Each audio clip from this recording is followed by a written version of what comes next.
What if nothing mattered?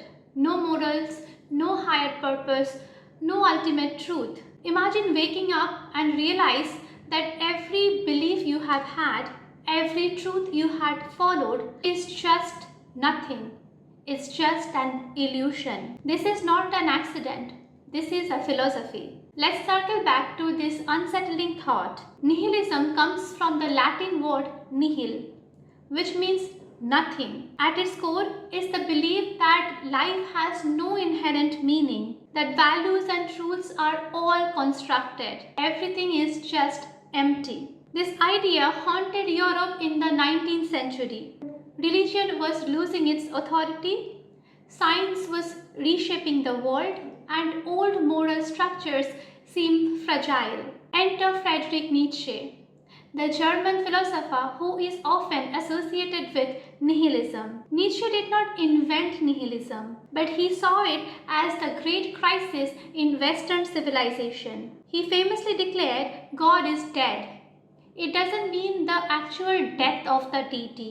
It means the death of the belief in an absolute divine power. And without God, the foundation of morality and truth was gone. Humanity stood at a crossroad, either fall into despair or find a new way to live. Here's where Nietzsche becomes fascinating. He was not sharing despair.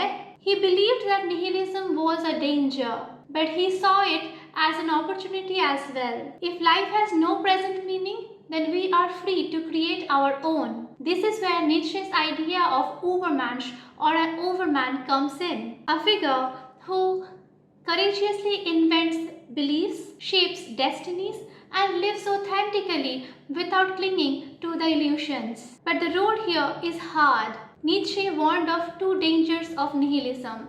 One is passive nihilism.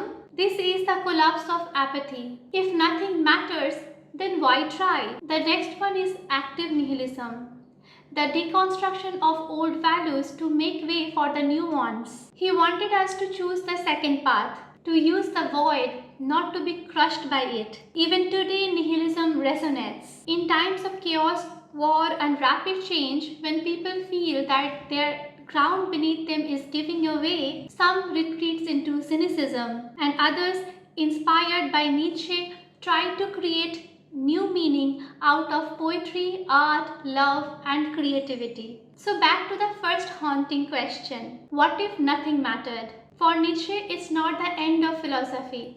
Rather, it's the beginning. Because when the universe gives no answer, it's up to us to write our own.